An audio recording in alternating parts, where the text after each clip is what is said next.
I'm glad you did. Yes. I mean, I talk a lot about all right, everybody, we're ready to get started here. Anybody here?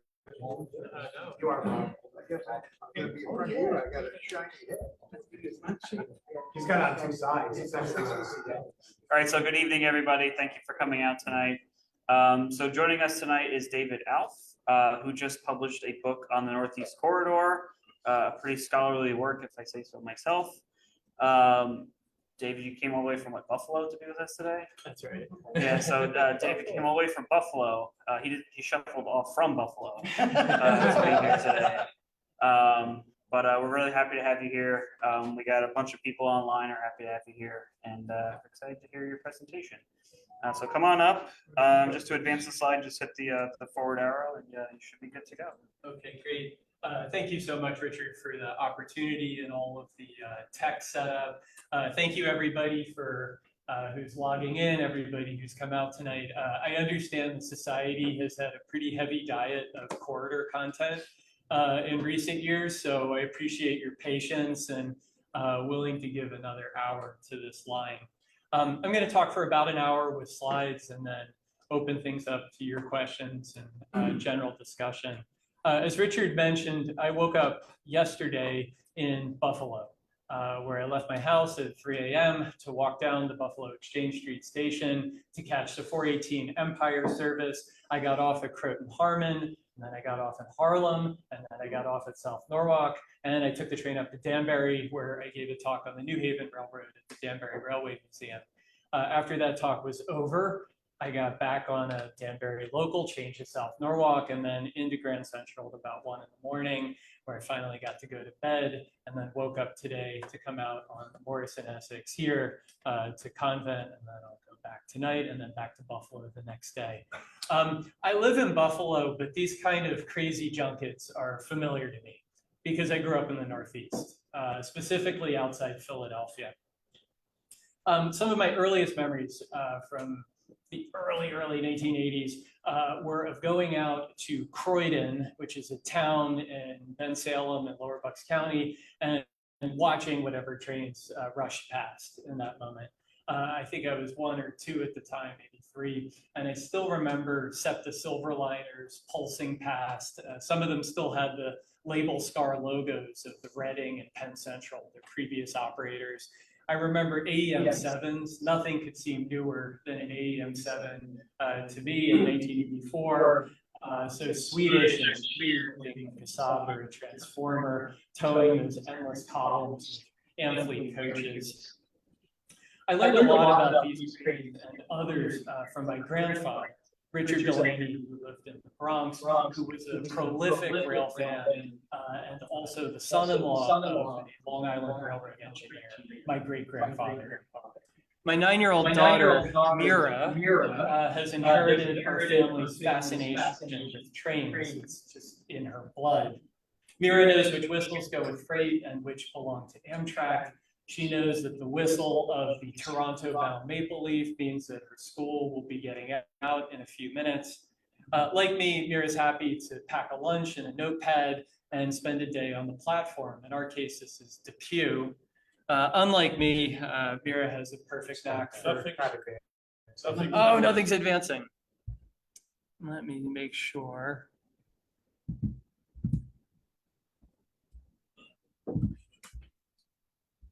My bad. Or maybe not.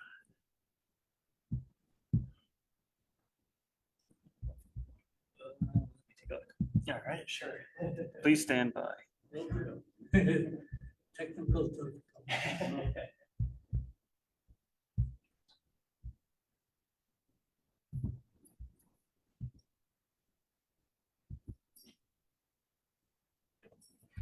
All right, now we're good. Okay, yeah, there's Mira. There we are at Depew. So Mira, like me, shares this fascination with trains. And unlike me, she has a perfect knack for color coordination. When I moved from Philadelphia to Buffalo in 2012, I became starkly aware of being from the Northeast.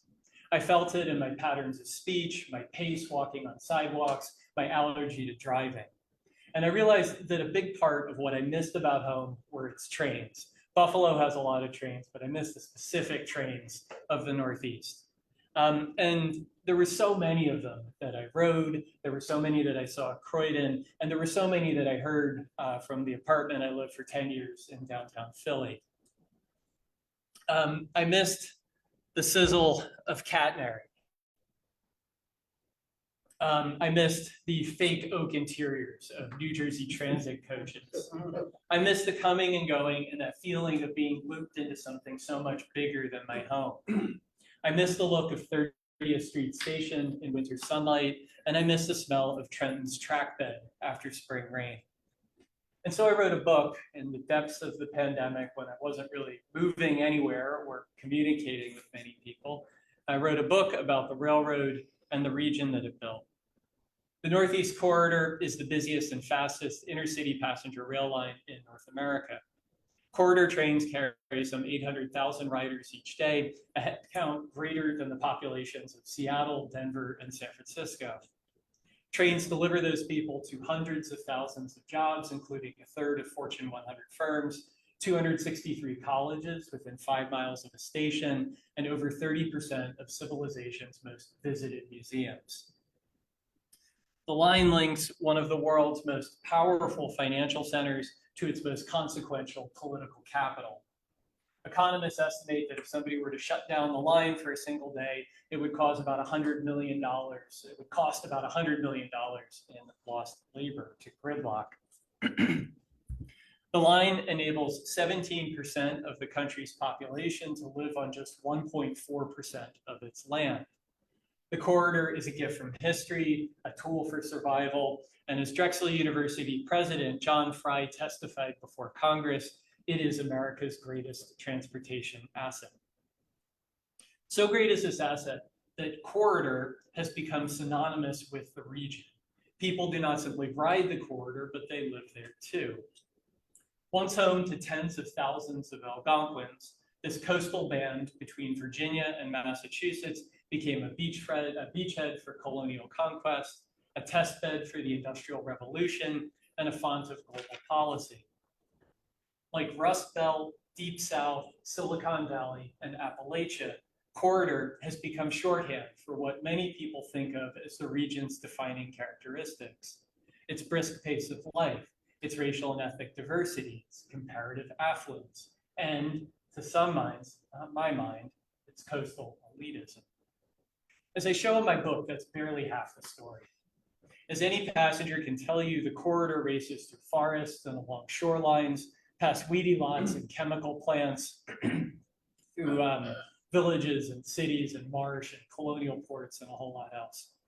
There's a lot more to the corridor than pundits would lead you to believe. Yes, Manhattan, but also Old Saybrook, Washington Shore, but don't forget Aberdeen. New Jersey is, if I could say, the heart of the corridor. This is a terrible picture I took one night from a New Jersey Transit coach, but this is in so many ways how I remember this line living here, coming back late from the city, going down to Trenton to drive home to Bucks County or back to Philly. New Jersey's corridor tracks receive Amtrak regionals, Keystones, long hauls bound everywhere from Florida to Chicago to New Orleans. SEPTA trains dip their wheels into the Garden State at Trenton. New Jersey Transit's Northeast Corridor line is among the busiest and fastest commuter runs in the world. 4 NJT lines funnel onto the corridor at some point in their journeys, creating a logistical ballet that is absolutely beyond my comprehension. What's more, the line is currently the site of some of the nation's largest and most important infrastructure projects. A new Portal Bridge over the Hackensack River, new Sawtooth Bridge at Kearney, and of course, 2 new tunnel bores beneath the Hudson River. These projects and post-pandemic ridership recoveries should make us optimistic. However, these improvements have also come with some epic delays recently, whether at Metuchen and elsewhere, viral events that have given the New Jersey's corridor some of the worst publicity. Given all this activity, now seems like a good time to learn about the railroad we've inherited from our industrial past. We need more transportation history because how we got to here has a lot to do with where we're going. And before going further, I should say I'm not an engineer. I've never worked for a railroad. I don't know how to strip a catenary car for usable parts, but I have deep admiration and respect for people who have those forms of technical knowledge. I'm a reader and writer. I spent a lot of time in archives, and I'm interested in putting something like the corridor, its technological achievement, in a proper cultural context. I want people to know about this and to think about this achievement within the railfan community and far beyond. People who ride the line but may have no sense or no inherent interest in what it is that delivers them to work every day. So, where to begin? I confess that of the several book talks I've given so far, this was the hardest one to figure out. It took me a few months. How can you describe something as vast and complex as corridor rail operations in New Jersey and do it in an hour?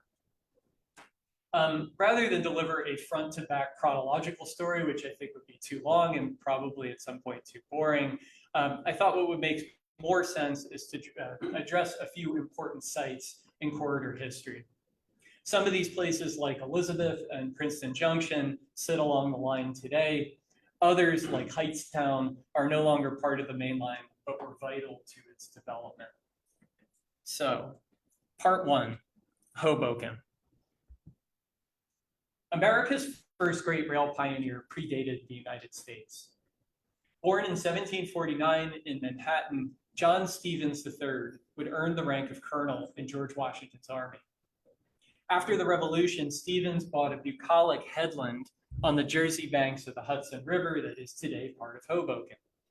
Stevens cleared a terrace, built a villa for himself, and erected a hotel for travelers crossing to New York aboard his steam ferry, the Juliana.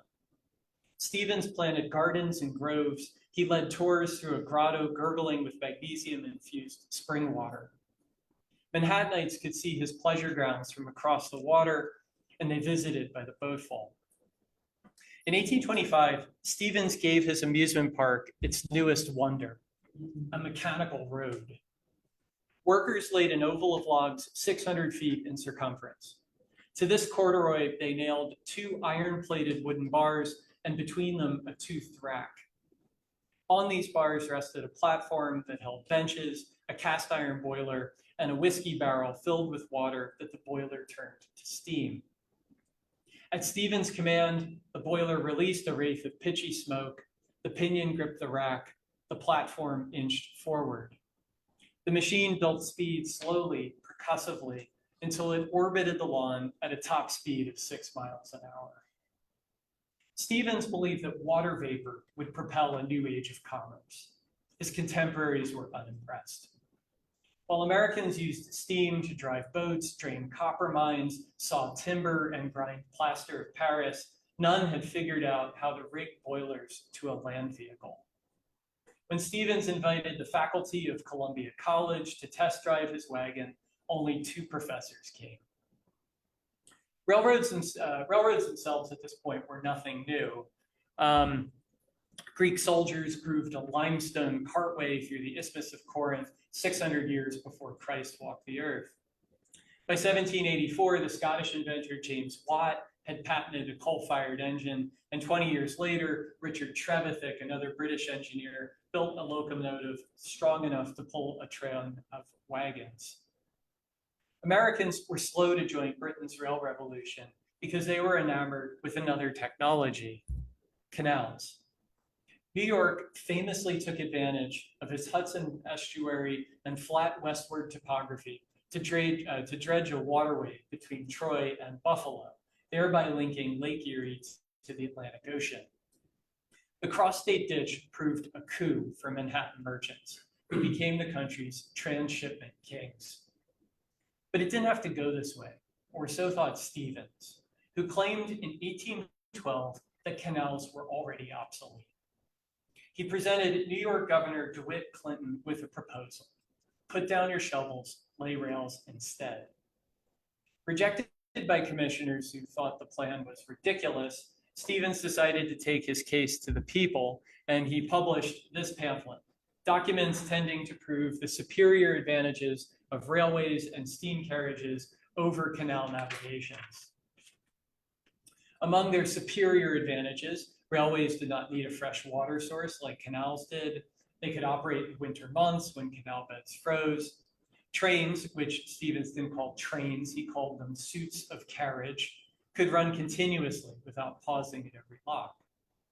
Where canal barges moved at the speed of mule, fine for flour sacks, but torture for mosquito-bitten passengers, Stevens saw nothing to hinder a steam carriage from moving with a velocity of 100 miles an hour. This was in 1812. He believed that he had already gotten the technology to the point where he could do this. Stevens' propaganda obviously failed, and the Erie Canal prevailed, and in Buffalo, our kids will sing of "Sal the Mule to Eternity." But no sooner did Stevens fail to win over Albany than Trenton came calling. A week after the War of 1812 ended, New Jersey legislators gave Stevens permission to build a railway between the Delaware and Raritan rivers. Once completed, a Philadelphian could board a steamship on the Delaware River, sail out into the lower bay, could board a steamship on the Delaware River, sail up to Trenton, board a train, switch to a ship at New Brunswick, sail out into the lower bay, cross back through the Verrazano Narrows, and touch dry ground in the Battery. With some luck, you could do it all in one day. It's obviously a far cry from Acela, but it was a vast improvement on the stagecoaches that people used in this period. On January 3rd, 1814, the 64-year-old but apparently extremely spry Stevens decided to pace the route for himself. With rods and chain, he entered the woods west of New Brunswick. He scurried around sand mounds and forded creeks and plunged through snow. He crossed the properties of Stats Van Dusen, Vander Veer, Enos Ayres, and Andrew McDowell. He marked off road crossings and graves. He plodded for 26 miles, just shy of a marathon. When Stevens reached Trenton, he had completed the first railroad survey in United States history. According to his diary, he celebrated over $1 worth of whiskey and cider at the Steamboat Hotel and simply celebrated himself because he was confident that he had developed a railway that would be, in his words, connect different parts of the country and remain safe from the risks of the sea or the power of the enemy being Britain here in the immediate weeks following the War of 1812. In 1815, Stevens received a charter to lay the first piece of what would become the Northeast Corridor, but the charter failed. Brilliant as he was, Stevens found no investors. Were the challenge of grading a flat right-of-way through New Jersey's forests not daunting enough, speculators could not wrap their head around what it was he was trying to build. Was it a tool for miners, a portage patch between rivers, a winter workaround for frozen canal beds? Would the tracks act like a mechanized highway to which passengers brought their own vehicles? Or would it behave like the Erie Canal, a state-owned conduit serviced by private barge lines? The age of iron and steam could not begin until these questions had answers. Trains would have to wait for someone to invent the American railroad. After several futile attempts to revive his Trenton, New Brunswick line, including a direct appeal to President James Monroe, the defeated Stevens retreated to Hoboken, where he tinkered with his carnival ride. Spectators came and went during the summer of 1825, the year the Erie Canal opened. They sipped drinks on the Piazza Hotel veranda and requested rides on the wagon as it puffed around its impossibly romantic terrace. But no one ever came to free Stevens' engine from its eternal loop and send it chugging down the coast. Hoping to transport the world, Stevens managed only to divert his guests. In 1825, an autumn cold snap froze the water in the steam wagon's cast iron boiler. The boiler ruptured. Stevens was soldering new copper piping when he learned that his daughter, Mary Sands, had died 2 weeks after giving birth to a son. The heartbroken colonel quit his experiments. The engine was parked in a warehouse. The tracks were pried up. For a time, one could see their waffle imprint in the matted grass beside a river speckled with grain barges from Buffalo. Stevens would live another 13 years, long enough to see America's first common carrier, the Baltimore and Ohio, break ground in Maryland, long enough to see New Jersey charter the Camden and Amboy Railroad, long enough to pitch one of the earliest designs for a rail tunnel beneath the Hudson River. Believe it or not, it's in his journals. He had this entire plan to run rail tunnels into Manhattan in the 1820s. Stevens saw steam traction take root, if never fully bloom.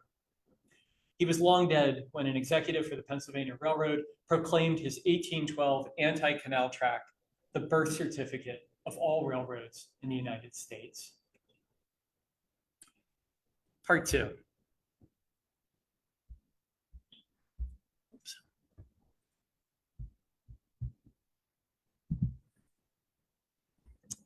You know, I guess I have to keep probably touching it to keep it, from coming off.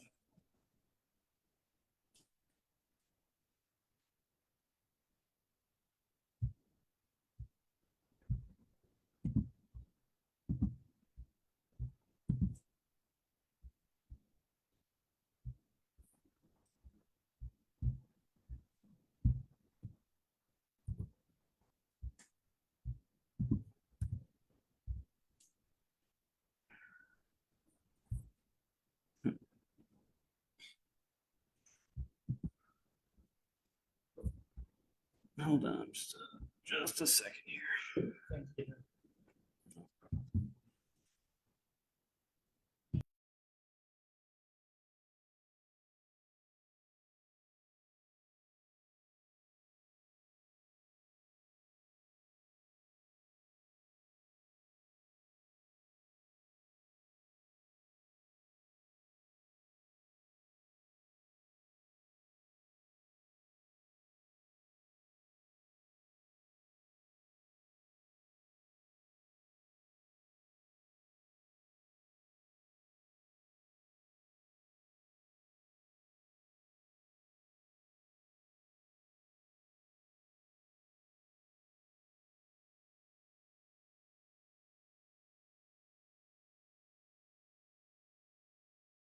I know. Got the actual presenter. Great, thank you so much.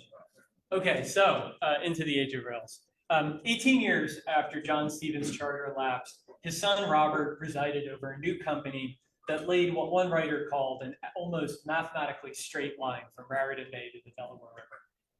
The tracks of the Camden and Amboy shot through orchards, wheat fields, and villages like Jamesburg and Spotswood. The railroad reached Bordentown in 1832, where track gangs attempted, unsuccessfully, to spike rails through the estate of Joseph Bonaparte, the deposed King of Spain and Napoleon's brother, who took exile in South Jersey for a period. In 1834, the Camden and Amboy extended its tracks to Camden across the Delaware River from Philadelphia. The Newark Advertiser praised the CNA's thoroughfare of communication as a most desirable accommodation. Railroad Journal marveled that trains made it possible to day trip between Philadelphia and New York. Nicholas Wood called the CNA one of the most important works in the Union.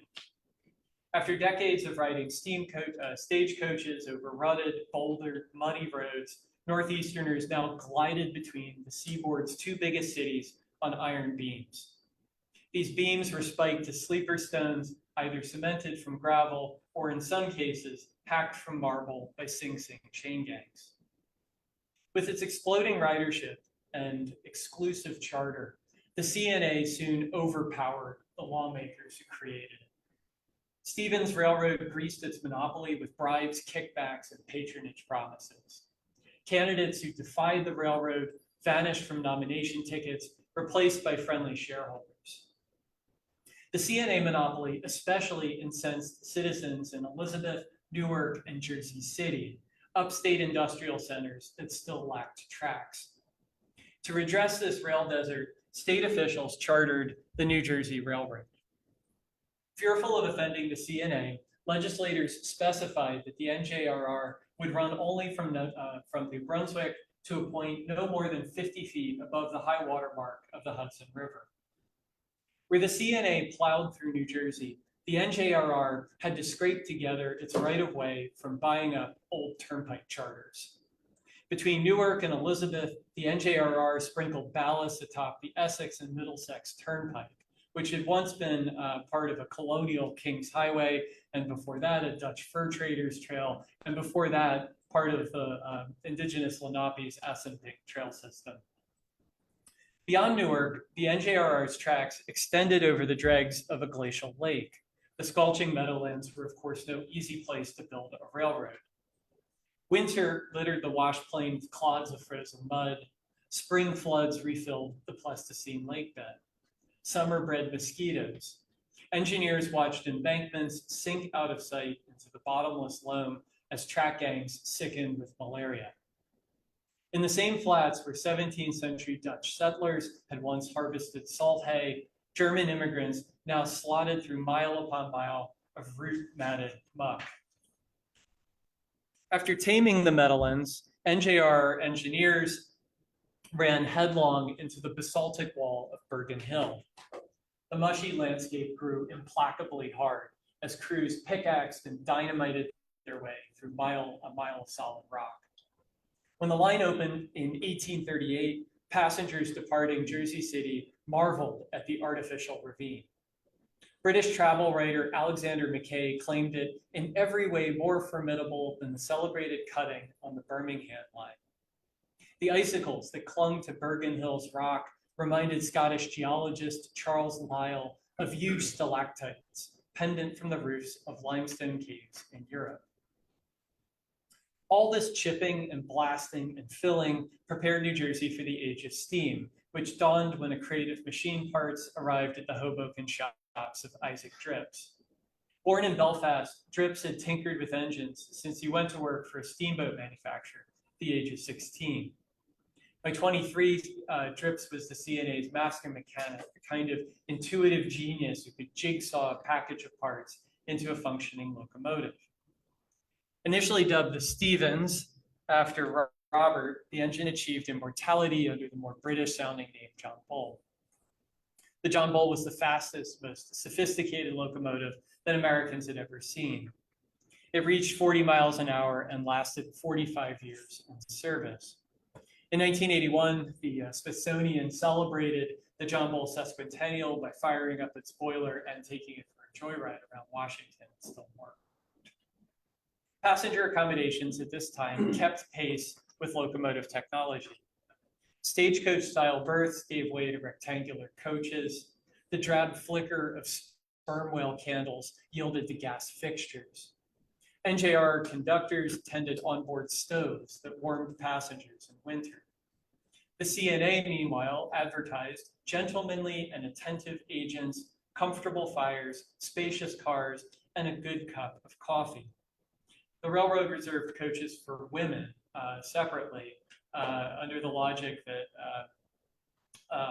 it would liberate, this is their phrase from the advertisement, ladies from the disagreeables of tobacco juice and contact with the grosser sex, which it is well known they do so much before. Railroads offered faster speed and greater comfort, but not without risk. Coal-burning trains could be pretty cruel to their soft tissue cargo.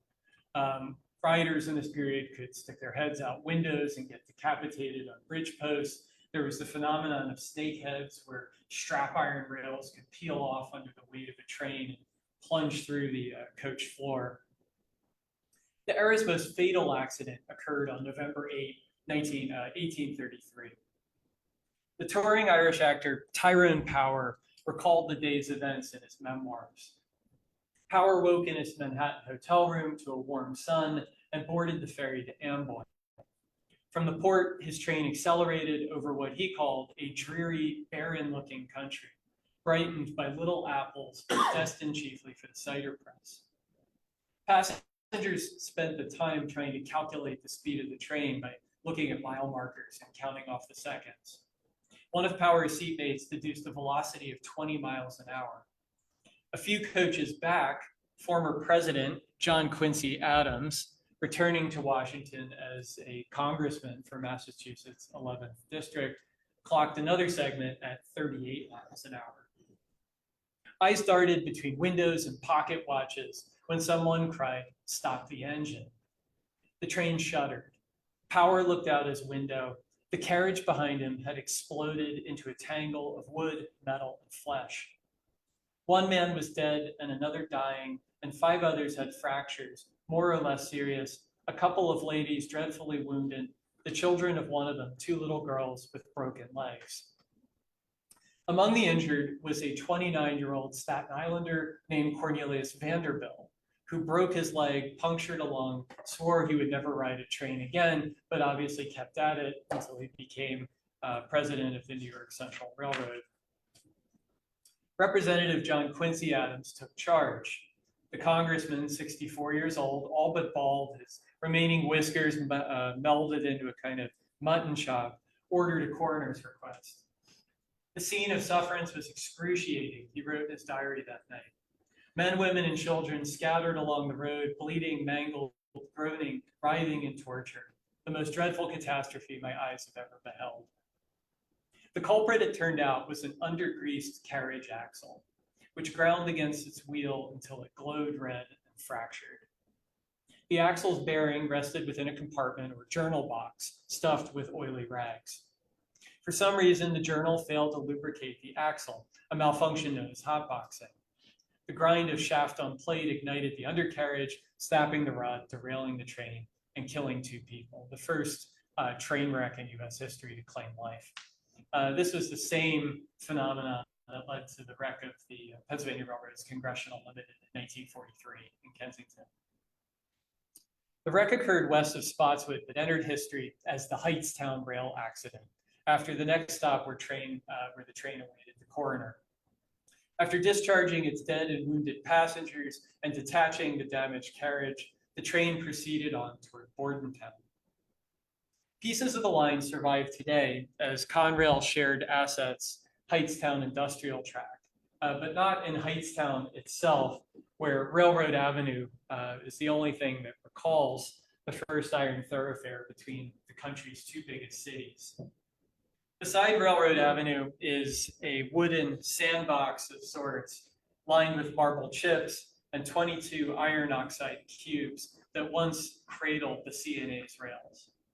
These original sleeper stones are still shot through with spike holes. You can straddle the stones today, though it's hard to see the railroad of Railroad Avenue beneath and behind all the suburban sprawl that's claimed its path. When the CNA opened a new line linking the New Jersey Railroad in New Brunswick to the Philadelphia and Trenton in 1839, Hightstown lost most of its traffic. When Conrail ripped up the tracks in the 1980s, the station grew dormant like an oxbow lake severed from flow. The corridor had carried on elsewhere. A century after the Hightstown wreck, Jersey railroading would be unrecognizable. Okay, we're going to jump ahead now about 50 years. Part 3, Princeton and its junction. When Albert Einstein fled Germany in 1933, he bounced between Belgium, Britain, and Pasadena before settling in the black and white pattern book cottage at 112 Mercer Street. As a Jewish refugee, Einstein treasured the safe haven of North America while fascism stormed across Europe. But the physicist also bristled at his small town surroundings. Einstein called Princeton a wonderful piece of earth and a ceremonial backwater.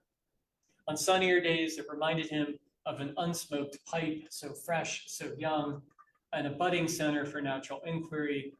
At other times, this intellectual promise soured. He said that he was surrounded by professors who struck him as like demigods on stilts. When Einstein needed to escape pompous intellectuals and gargoyled architecture, he walked down to the train station. There, a black steam engine often waited to haul its log-filled tender and single carriage to West Windsor, where passengers connected to trains for New York and Philadelphia. In conversation earlier, we were talking about how the Camden and Amboy once ran straight through Princeton, but when the CNA straightened its Trenton line during the Civil War, it cast the college town into a trackless wilderness. the CNA decided to appease local riders, many of them affluent and politically influential, by laying a branch track from campus to the realigned corridor at a new station called Princeton Junction. A one-car train shuttled Princetonians between the university and the junction. The so-called dinky chugged off from the grass apron before Blair Hall, past the brown water of Carnegie Lake, over the old Raritan Canal and the even older Brunswick Turnpike, before easing into the junction. In less time than it took to read a feature or pray a rosary, passengers left what Princeton dropout F. Scott Fitzgerald called the peacocks and deer parks of rural New Jersey, and entered what he also called the ugliest country in the world. The dinky became a Princeton ritual. Professor Emeritus Woodrow Wilson departed for his 1913 presidential inauguration on the train. Someone once spotted macroeconomist John Maynard Keynes aboard the same car as the Wicked Witch of the West, Margaret Hamilton, who was in town to perform. Imagine being on that one train car. It's John Maynard Keynes and the Wicked Witch of the West. Toni Morrison, Brooke Shields, Bill Bradley were all dinky riders. Before his 2015 death, the mathematician and beautiful mind subject John Nash haunted the Princeton branch. "I just like trains," he explained to a reporter. Einstein also liked trains. For years, he schlepped through Europe's Gars, Bahnhöfen, and Stazione Ferroviaria en route to teaching posts. He later sketched a stormy railscape to illustrate his theory of relativity, showing that the world not only looks different, but actually becomes different when you're click-clacking through it. At Princeton Junction, Einstein was known to stand trackside for hours, watching whatever came past. Locals depositing Wall Street traders, Pullman sleepers from Akron, Savannah, and St. Louis, endless freights brimming with the harvest of Garden State factories. 3 miles from campus, Einstein discovered a bustling realm that shone in polished rail and signal glare. It gathered in the Doppler pileup of an approaching whistle. Princeton Junction displayed a landscape made for speed, what writer Al Kalmbach called a tremendous integrated machine. Einstein thought Princeton was utterly pretentious, but he found clarity at West Windsor, where American railroading had reached its zenith, and did so under the sign of the Pennsylvania Railroad. By the late 19th century, the Pennsylvania was already on its way to becoming the standard railroad of the world. In 1871, at least the United Company, a conglomeration of the Camden and Amboy, New Jersey, and Philadelphia and Trenton Railroad, to establish continuous track between Philadelphia and Jersey City. A decade later, the PRR cut the largest check in history, almost $15 million, to buy the Philadelphia, Wilmington, and Baltimore, thereby extending its reach into Chesapeake and eventually into DC. The PRR set about upgrading its New York division to handle the crowds flocking to Philadelphia's Centennial Exposition. The railroad added tracks between Philadelphia and Newark. It replaced iron rails with steel ones and installed new signals. What had been a ragtag of antebellum railways was becoming what one newspaper called the traffic-free steel boulevard of the Northeast. This is the story of the corridor again and again. Individual branch lines forming together, almost like a hedgerow, to create the modern line we have today. In New Jersey, New Jerseyans were both the beneficiary and sometimes the victims of the Pennsylvania Railroad's building spree. In New Brunswick, residents protested one of the PRR's original ideas, which was to bring the tracks through the center of the city in a deep canyon.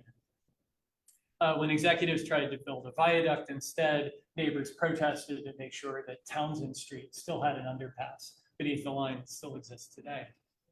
In Elizabeth, citizens fought the PRR's attempt to seize Railroad Avenue to add a 4th track. When the Pennsylvania Railroad raised a viaduct in Jersey City, the structure sunk into reclaimed swamp. At one point, residents woke up in what the New York Times called tilted houses, groundswells lifted backyards up against bedroom windows. On December 11, 1901, Alexander Cassett, president of the PRR, unveiled the New York improvements, the most dramatic upgrade to the line that the PRR had inherited. The project entailed laying a new branch between Newark and Weehawken and a new station, Manhattan Transfer, where steam locomotives swapped out for electric motors. The transfer would become one of the most iconic and bizarre spaces on the corridor. A station that had neither entrances nor exits, that served no town, no village, yet sat in clear view of New York's incandescence. It's funny, this waiting in the wilds of New Jersey this way remarks a character in the 1925 novel by John Dos Passos that's named after the interchange.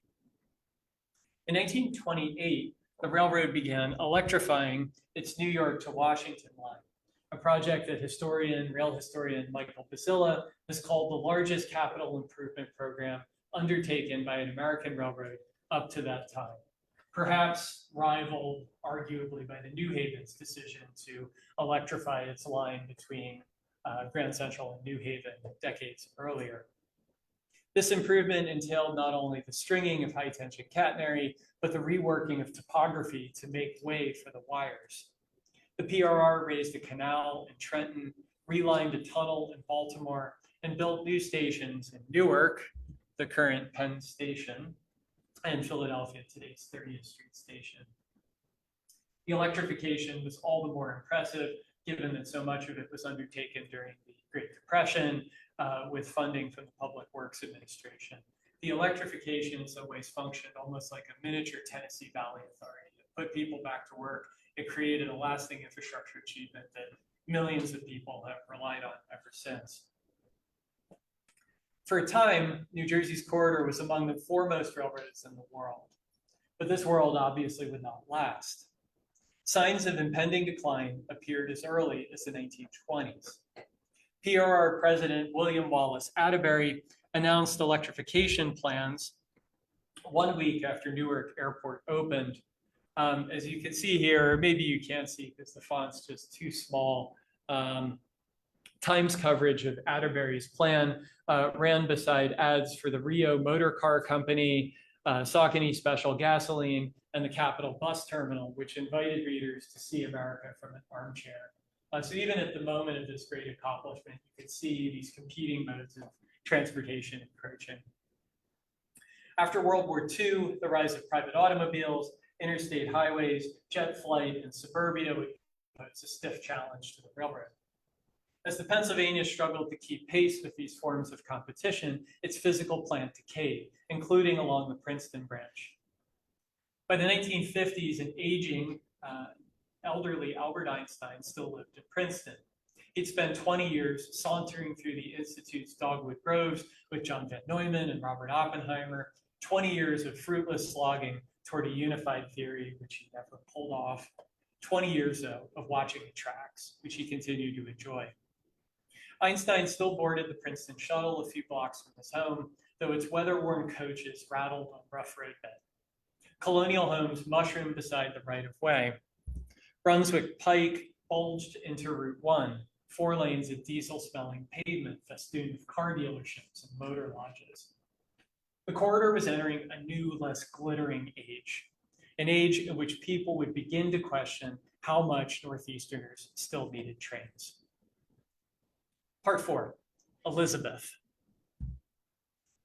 On the broiling afternoon of June 8, 1968, a 21-car Penn Central train slalomed through Elizabeth. This is the train that's obviously not Elizabeth. The tracks bend here and always have. They form a flattened S that the Central inherited from its predecessors, the Pennsylvania, the United Company, and the New Jersey Railroad, which strapped iron to the Essex and Middlesex Turnpike in 1836. The Turnpike, as you can see here, makes the same double swoop as it followed the course of an older road from Stonebridge to Newark.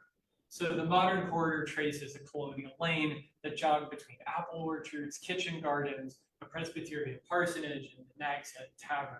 Think of this next time you're on a New Jersey local that's slowing as it weaves its way through Elizabeth. It's a really old and historic delay. The long train, the GG1 lead train that I mentioned, buckled through Elizabeth like an arthritic steak. 2 solid black GG1s came first. Behind them stretched a quarter mile of freshly washed coaches. Last, came a Tuscan observation car draped with black bunting and ivy. Inside the car, chairs propped up a coffin containing the remains of Robert F. Kennedy. Kennedy had been New York's junior senator 2 days earlier when he won the California Democratic presidential primary, then was gunned down in Los Angeles. He left a pregnant wife, 10 children, and 393 delegates. Northeasterners lined the tracks to salute the slain candidate on his way to Arlington National Cemetery. Just as their parents watched FDR's funeral train, and just as Walt Whitman extended his sprig of lilac toward Abraham Lincoln's steam cortege. The Elizabeth firing squad stood stiffly at attention in tucked brown shirts. Dads hoisted children on shoulders, mourners towed the platform edge, then spilled onto the tracks to better see the flag-draped casket, the beautiful family, the festive grief of a rolling Irish wake.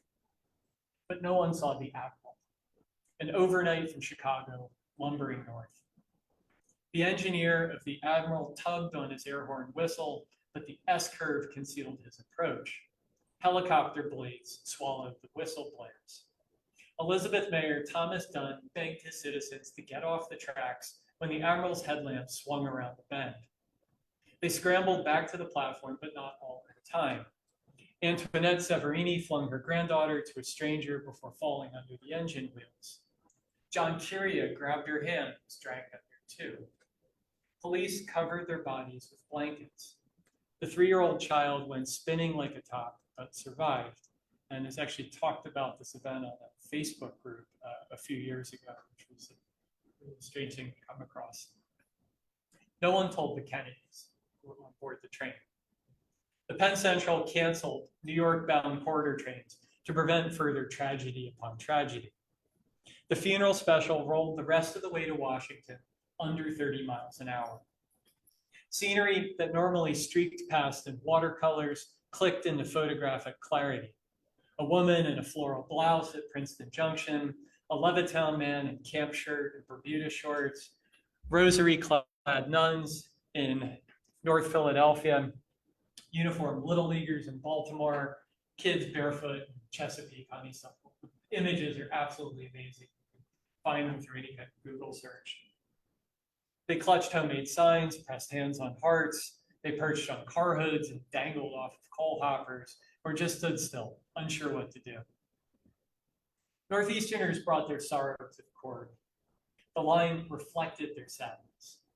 Warped rails rested on cracked wooden ties. Catenary bridges rusted. Ivy roots clawed apart magnets. Pigeons roosted in the white splattered eaves of platform awnings. Litter sprinkled the ballast. People had taken to leaving tires in the path of trains and pelting engines with bricks.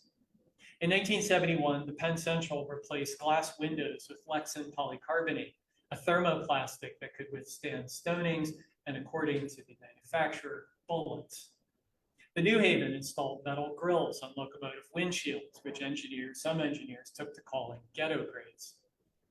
Trackside factories emitted black smoke and rotten egg stench, or sat quietly behind broken suncatcher windows.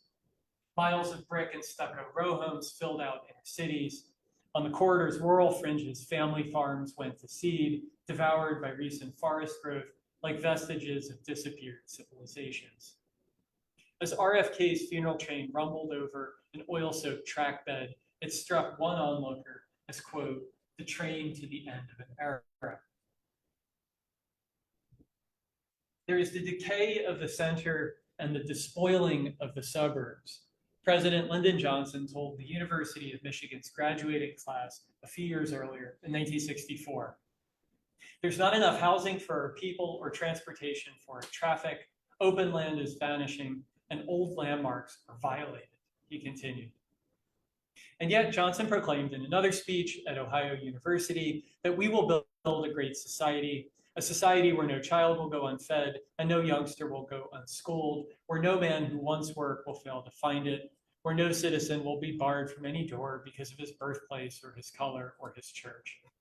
Over the next 2 years, Johnson would sign some of the most progressive legislation in US history. Kennedy's 1968 train trundled through communities where people obtained groceries with food stamps, paid doctors with Medicare and Medicaid, rolled past Job Corps centers and public housing projects. Its engine whistle carried over the quadrangles of places like Rutgers and Princeton, where undergraduates paid tuition with federal grants and loans. These are obviously highly debated programs, as to their success, their worthwhileness in the period. But nobody could deny that they changed the shape of Northeastern life. But of all these initiatives, one law would have the greatest impact on Northeastern Railroad. Signed in 1965, the High-Speed Ground Transportation Act promised to bring revolutionary advances of tomorrow to American tracks by making trains, in Johnson's phrase, a better servant of our people. With the stroke of his Parker Evershock felt pen, Johnson transformed the corridor into a laboratory. Railcar builders and aerospace firms began submitting designs to the Department of Commerce. Here are some of them that I came across at the Hagley Library. This sketch comes from the St. Louis Car Company. Here's one from the Budd Company. Pullman, I think, had the jauntiest vision for what high-speed rail would look like in the 1960s. This still looks pretty futuristic to me. And here is another Budd, which to my mind looks something like the cars they would eventually build for Patco. The Pennsylvania Railroad upgraded a section of track in central New Jersey for testing and re-geared a Pioneer 3 electric car to conduct high-speed experiments. There are some things we don't know, said project manager J. Roland Smith. We've never run a train at 150 miles an hour. The first high-speed prototype resembled a scruffy Shinkansen cousin. It looked almost like a kind of bullet train. Engineered by the United Aircraft Company, the turbo train featured an aluminum fuselage, egg-shaped docking nose, and sloping dome cars. The adjective turbo, from the Latin word for tornado, described the engine's cyclonic motion. A mixture of gasoline and compressed air entered each 400 horsepower turbine. On December 20th, 1967, a test turbo train gusted through Princeton Junction at 170.8 miles per hour, setting a North American rail speed record that, as far as my understanding goes, still stands today in 2024. I find it incredibly ironic that the fastest train in corridor history made no use of its catenary. The second high-speed prototype resembled a stainless steel pipe. Its self-powered carriages coupled together like the cars of a subway train. Each car sprouted a pantograph. Where the GG1 and some of the other designs of the Pennsylvania offered Art Deco elegance and the turbo train promised space-age ground flight, this locomotiveless column looked austere.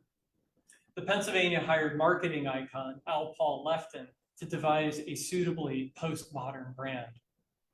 Lefton tossed out some sedate monikers. His first idea was Speedliner and then Railblazer, and then he finally settled on a term that welded the train to the region, which is Metroliner. The Metroliner impressed early observers. One of the multiple unit cars clocked 164 miles per hour outside New Brunswick in November 1967. Though a notch slower than the turbo's top speed, this was no stunt. The turbo train would be relinquished to the shoreline, the New Haven up to Boston. It was never going to go particularly fast, but a bullet train seemed at least plausible under the wires in New Jersey. It became more feasible when the Pennsylvania, then its successor, the Penn Central, made efforts to upgrade the line. Track gangs replaced bolted rails with welded ones, copper catenary with cadmium bronze wire. They sealed off grade crossings and built new suburban park and ride stations at Islin, which would become Metro Park, and Lanham, Maryland, Capitol Beltway, later replaced by New Carrollton. The Metroliner project, as I'm sure everybody knows, would ultimately succumb to its design flaws. Budd technicians could not get Westinghouse's electrical components to work.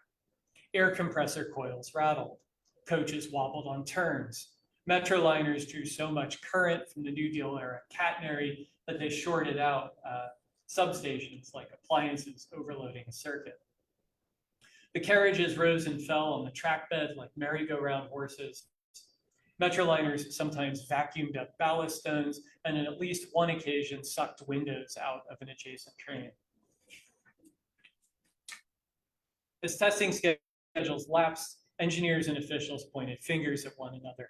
Their frustration poured out in mimeographs, telephone transcripts, committee memos, and marginal jottings, boxes upon boxes of frustration, all stored at the Hagley Library in Wilmington, Delaware. To pluck out one document among thousands, I came across an instance when a member of Congress requested that seatbelts be installed on the Metroliner for all passengers, which forced the railroad to undertake what one engineer described as a very brief study. Elsewhere, I came across this report of, this is a listing of Metroliners that were out of service for a particular week in 1969 to give you some sense of just how unreliable they'd become at that point. And this is yet another sheet that recounts what has to be one of the worst test runs in history. A Metroliner repeatedly lost power in Maryland. The wiper blades wouldn't even sit flush on the windshield. Reading this story, I can't help but think about Avelia, the new Acela Express, and all the trials and tribulations that it's going through, all of which are being meticulously documented in online railfan communities and media. And I wonder what lessons we're supposed to take from the Metroliner today. Is it about patience? Is it about engineering quality?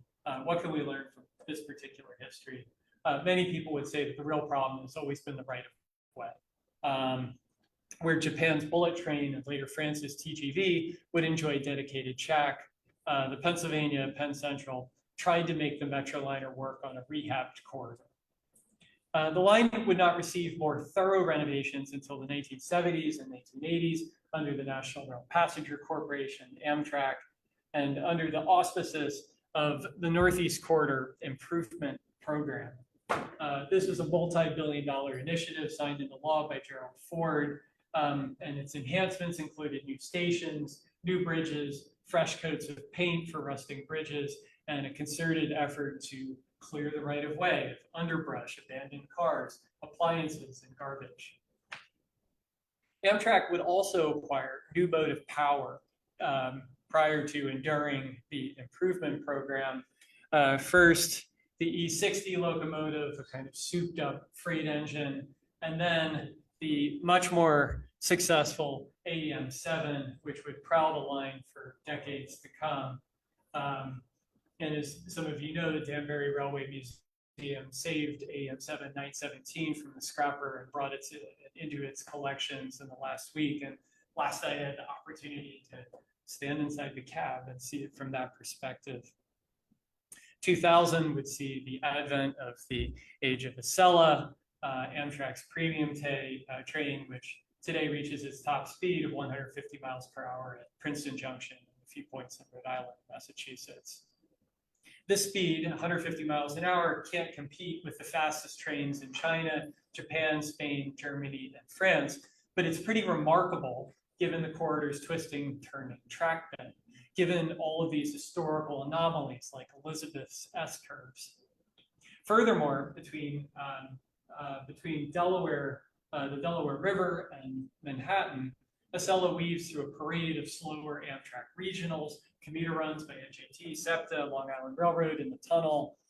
This is obviously not ideal from an operations perspective, but it's really darn impressive. It's in my mind what makes the corridor. All of these trains running together at once. This kind of feat to me is just this overcoming of the burdens of history. It's a testament to the professionals who operate the line. That Acela is able to do what it's able to do. I'm going to close briefly by talking about one of my favorite corridor stations, Metro Park, a white-collar enclave 24 track miles from Manhattan. Metro comes from Metroliner, an attempted bullet train that once served the station.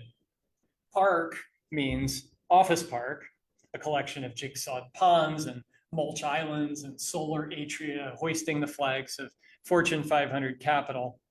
Park also hints at the station's chief draw, which is parking, daily parking, permit parking, overnight parking, alternate parking. When it opened in 1971, Metro Park parked 820 cars. This was worth an article in the New York Times, just how much parking Metro Park had. Today, the station's multi-deck garage accommodates 3,000.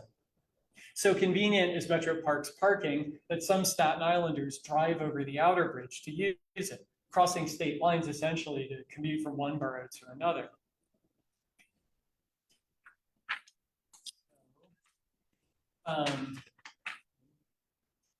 Metro Park is what journalist Joel Garrow calls an edge city, a point on the metropolitan perimeter where office workers look out at one another through panes of glass that mirror the sun in blue or silver or green or gold. Edge cities, Garrow suggests, feel imperviously modern, as if engineered to forget they ever had a past. But like everywhere else in New Jersey, Metro Park has history in spades. Most of the community belongs to Woodbridge Township, which received its charter in 1669 from Charles II. Redcoats trooped through Woodbridge on the King's Highway, now graced by dialysis labs and gas stations. George Washington slept here at an inn behind the 7-Eleven. Among its stealth landmarks, Metro Park claims one of the most important sites in transit history. From the train station, across Route 27 here, a strip of asphalt that was part of the Lincoln Highway, before that a Dutch fur traders route, before that an indigenous trace. Then turn right on Christie Street. This lane leads away from the corridor tracks uphill through regal oaks and ship-shaped lawns.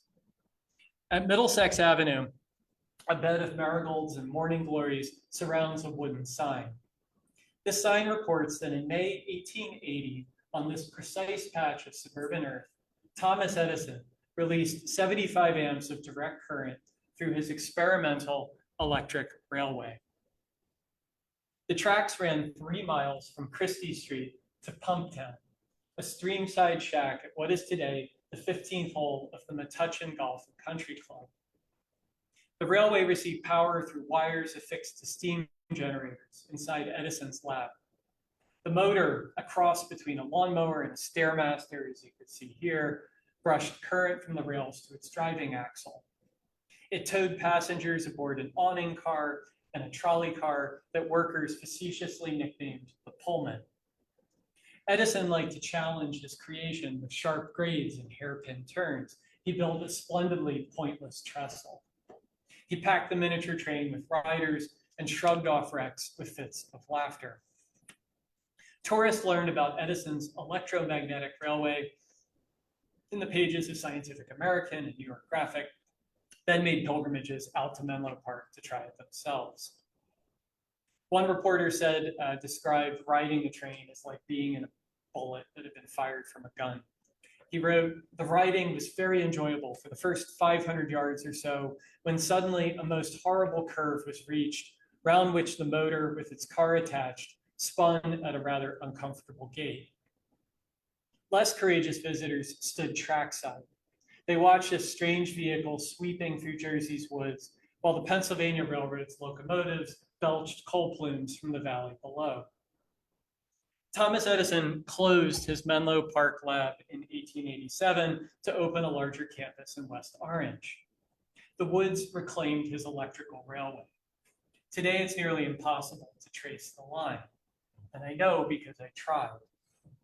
On a warm afternoon in October 2022, I took the exact walk that I just described and came up empty.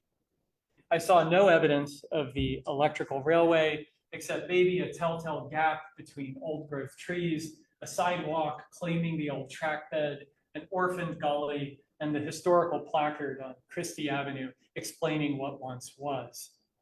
Tract housing has buried Edison's experiment.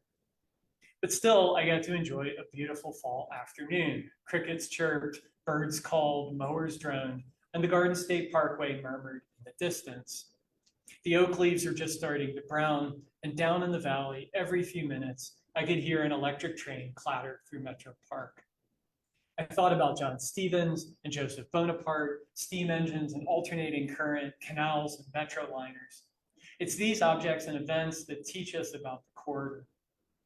My book wagers that one of the best ways to understand the line and the region it built is to sweat the small stuff, is to tell stories that record what we notice when we move through the world, how that world makes us what we are, both within and beyond the Northeast.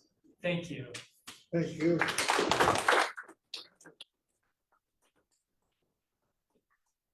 A little sidebar to your comments about the metro liners sucking up ballast.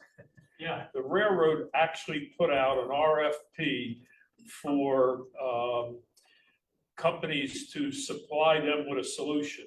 My friend had a high-tech adhesives factory, and they were actually proposed gluing down the ballast on the whole Northeast corridor. But the solution was they streamlined the underside of the trains, and it reduced the turbulence, which pulled the ballast up.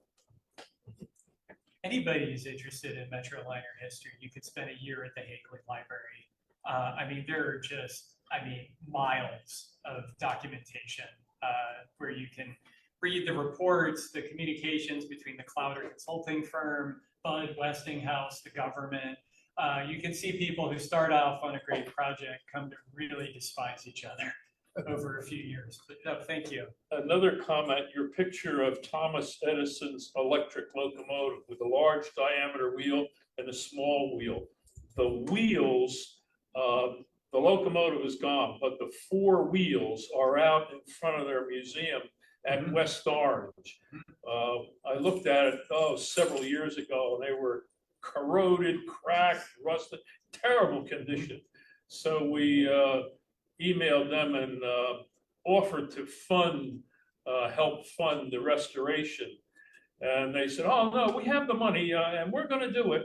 And by golly, within a year they did it. We kind of embarrassed them into doing it. That's amazing. The Henry Ford Museum claims to have an electric, one of Edison's electromagnetic engines or There motors are probably several in its collection, but it's not on display, and I can only find it in the catalog. And somebody who's adventurous enough to go out to Michigan could see if they can see it. This is Avant-Garde State Parkway, Peter, 1977. That's held originally. Oh, yeah. It was concrete, Yeah. original Parkway. There's another one. 1983, the last day the GG1 ran for New Jersey Transit, I'm standing at Elizabeth, and what comes along? But a metro liner. Can you enlarge that a little bit? Oh, sorry. But the funny thing is, there's no metro liner on the schedule. It's running as the Cardinal on a day the train did not come from Chicago. So it's a 6-car metro liner set running as the Cardinal. Train 50. And easily identifiable for the location by the clock tower of Jersey Central in Elizabeth. It's images. I was born in Christmas Eve '82, which meant that I shared the earth for about 5 months with GG1s in operation on the North Coast line. I certainly didn't see one, let alone remember it, but I have dragged my family, my ever patient family, to some of the surviving units. Most recently at the New York State Fair in Syracuse, there's one in not so hot shape all the way at the edge. I know, it would be a lot easier to get to next time we're down here. Yeah, yeah. The John Bull was originally designed as an 040. When they put the cow catcher on it, they disconnected the drive rods between the two axles, and it became a 420 for the rest of its life. Mm-hmm. Trips was credited at points with inventing the cow catcher. Trains through New Jersey at this period, according to some of the travel writing logs I've read, it would be no strange event to arrive at a station with like a cow like underneath the locomotive in front. I mean, it was, and there actually cow catchers remained on many later engines, including some of the early Pennsylvania electric designs have cow catchers, which struck me as kind of anomalous.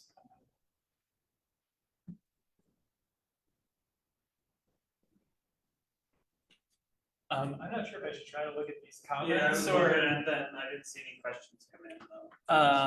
Comments. But yeah, if anybody, I will type in, somebody's asking for my contact, so I'll just type that in. Any other questions for Dave? Great presentation. Well, thank you all so much for more quarter, and I look forward to chatting with you all and learning more. Thank you so much. Thank you. Thank you so much. All right, thank you, everyone who tuned in online and came out in person. We will be taking our summer break. So be on the lookout in your emails and on our website for announcements about our fall presentations. With that, good night, everybody. Thank you for your zeal. Thank you. Oh, thank you. Comes through. I'll give you a hot note.